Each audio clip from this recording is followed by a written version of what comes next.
Bangar Maheshwari medical welfare society Bhilwara व महाराष्ट्र प्रदेश माहेश्वरी सभा यांच्या सौजन्याने तसेच कोल्हापूर जिल्हा माहेश्वरी सभा महेश क्लब इचलकरंजी आणि कोल्हापूर जिल्हा माहेश्वरी युवा संघटना यांच्या संयुक्त विद्यमाने इचलकरंजीत सवाईल कॅन्सरचे मोफत लसीकरण शिबिर घेण्यात आले। यामध्ये 220 युवतींना लस देण्यात आली।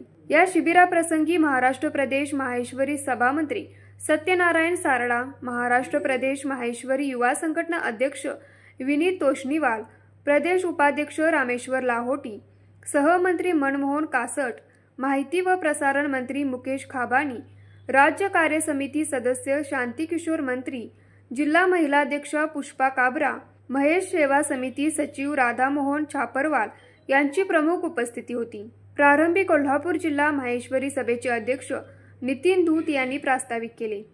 प्रकल्प प्रमुख श्रीकांत मंत्री यांनी प्रकल्पाची विस्तृत माहिती दिली। प्रदेश मंत्री सत्यनारायण सारडा यांनी असे सांगितले की अशा पद्धतीचे शिबिर महाराष्ट्र राज्यामध्ये माहेश्वरी समाजामार्फत प्रथमच होत आहे। आजच्या काळासाठी अशी शिबिरे अत्यंत आवश्यक आहेत। डॉक्टर मोहिनी धूत व डॉक्टर राहुल चव्हाण यांनी या लसीकरणाच्या लाभाबाबत उपयुक्त माहिती दिली। शिबिरात महासभेचे माजी अध्यक्ष व बांगड ट्रस्टचे प्रमुख रामपाल सोनी, महाराष्ट्र प्रदेश माहेश्वरी सभाचे अध्यक्ष मधुसूदन गांधी, जनसंपर्क मंत्री ओमप्रकाश तापडिया यांचे मोलाचे मार्गदर्शन लाभले। या शिबिरासाठी ऑनलाईन नोंदणी घेतली होती। त्यामध्ये 220 जणांनी नोंदणी केली होती। पुढील लसीकरण शिबिर लवकरच आयोजित केले जाणार आहे। न्यूज मराठी 24 साठी विनोद शिंगे, कुंभोज।